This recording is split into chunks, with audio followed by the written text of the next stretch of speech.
Hey, welcome to the second course video for the song Forbidden Tale by BAND-MAID from their 2024 album Epic Narratives. I'm musically malnourished, and you're on my journey to go deep and wide in discovering new music and artists. In these videos, we do a deep dive into the lyrics and meaning behind the music. So let's get in, see what all is going on with this song.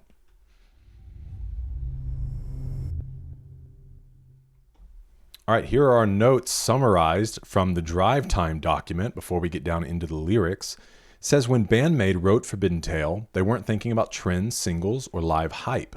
They were thinking about life itself. Konami has said this is the biggest theme BAND-MAID has ever tackled. I can see that, like in the song. Over the past few years, a lot happened, including the loss of someone close to her, and it pushed her to ask questions she couldn't ignore anymore. What does it mean to live?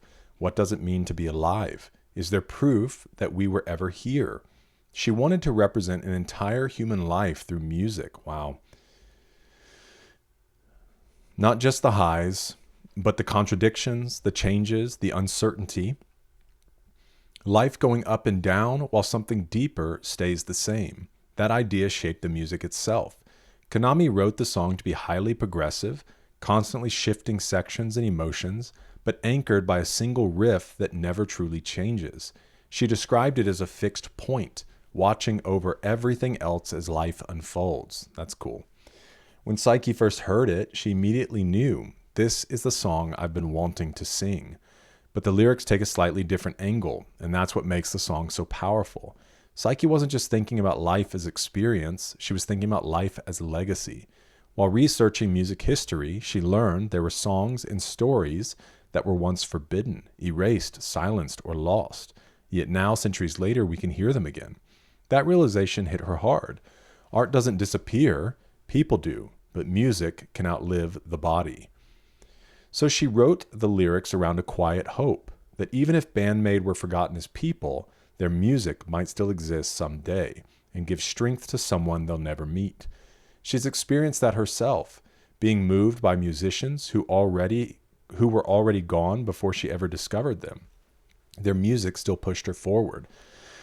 Forbidden Tale is written with that same wish, that someday, far in the future, someone might hear this song and feel less alone.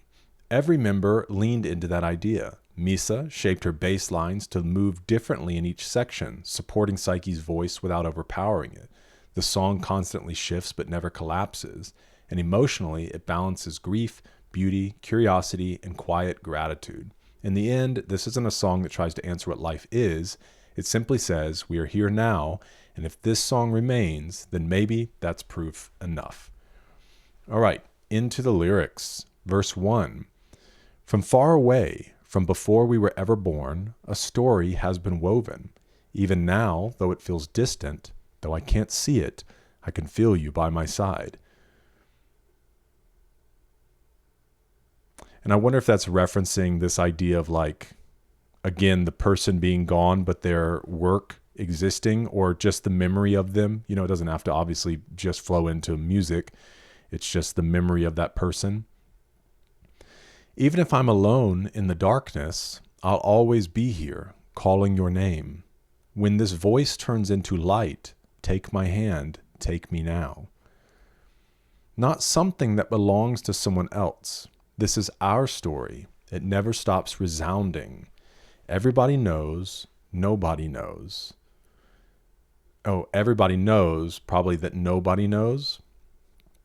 Come on, break through the moment, screaming now. There's no such thing as limits anymore, sparking now.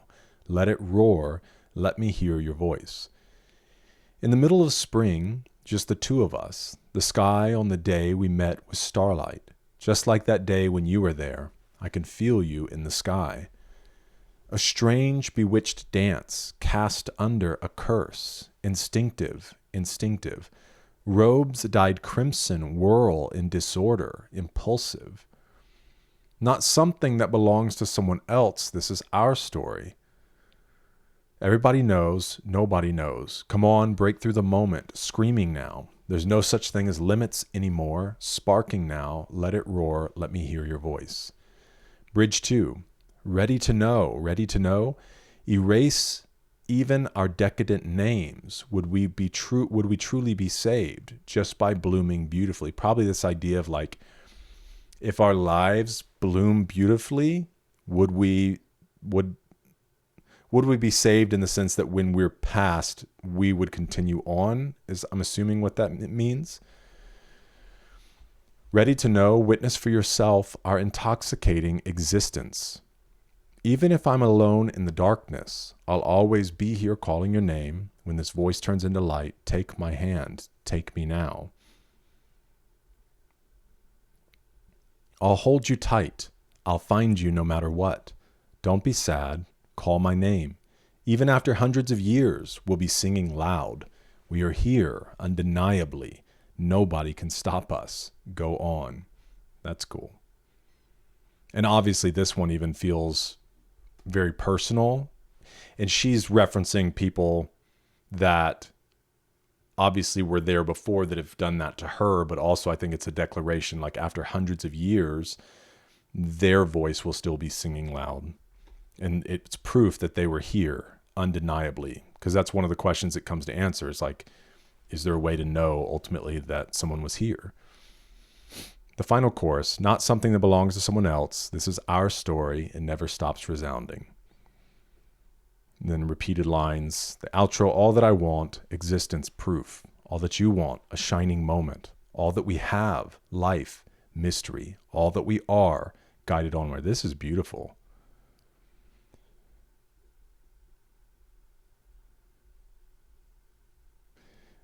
So everybody knows, nobody knows. This paradox is intentional. It implies shared experience that defies explanation. Something ununiversally felt but not logically grasped.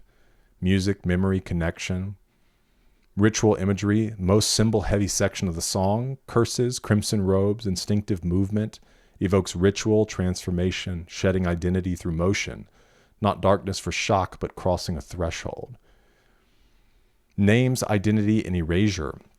Erasing names isn't self-negation. It asks, if we strip away labels, reputation, image, what still remains? And the song answers, existence itself must be witnessed. Your voice is proof. Throughout the song, voice is presence, sound, continuity, singing, survival across time. Calling a name is an act of resistance. Being heard is confirmation we were here. In the overall interpretation, the song is about continuity across time, before birth, after loss, across centuries, beyond names. Frames connection as something pre-existing, rediscovered, reaffirmed through voice. Where shambles fights to prove existence, protect you fights to preserve another, this song declares, our story was already in motion. We just chose to sing it out loud. Man, and I think, too, you know, I'm ultimately not trying to live a life that a bunch of people remember. I want to live a life that carries on into my children.